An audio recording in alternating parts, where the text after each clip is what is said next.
बहुत सुंदर मैया जी के गीत लेके आई हूँ। आप लोग सुनिएगा ज़रूर। आप लोग के अच्छा लगे तो वीडियो को लाइक, चैनल के सब्सक्राइब जरूर कीजिएगा। आप लोग के दिल से धन्यवाद। कैनी में कवना खसूर हो, नजरिया से दूर कैनी मैया, दूर कैनी मैया, दूर कैनी मैया, दूर कैनी मैया, दूर कैनी मैया।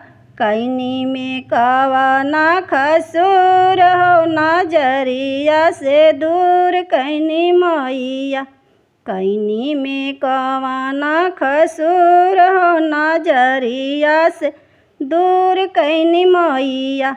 पहिला खसूर मैया पनिया से भइले, पहिला खसूर मैया पनिया से भइले, मछली से भइनी मजबूर हो, नजरिया से दूर कैनी मैया, मछली से भइनी मजबूर हो, नजरिया से दूर कैनी मैया, दूर कैनी मैया हो, दूर कैनी मैया, दूर कैनी मैया हो, दूर कैनी मैया।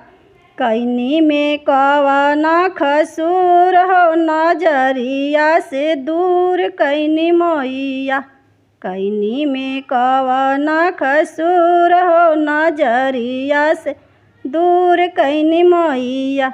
दूसरा गलती माई फुलवा से भइले, दूसरा गलती माई फुलवा से भइले, भंवरा से भइनी मजबूर हो, नजरिया से दूर कैनी मैया, भंवरा से भइनी मजबूर हो, नजरिया से दूर कैनी मैया, दूर कैनी मैया हो, दूर कैनी मैया, दूर कैनी मैया हो, दूर कैनी मैया। कैनी मैया हो, दूर कैनी मैया, भंवरा से भइनी मजबूर हो, नजरिया से दूर कैनी मैया।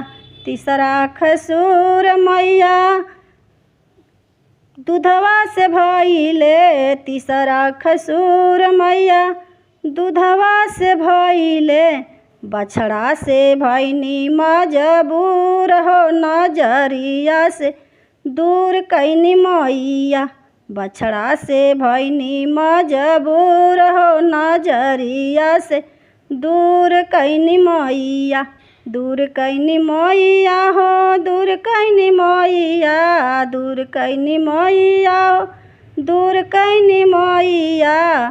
कैनी में कवना खसूर हो, नैनवा से दूर कैनी मैया, कैनी में कवना खसूर हो, नजरिया से दूर कैनी मैया।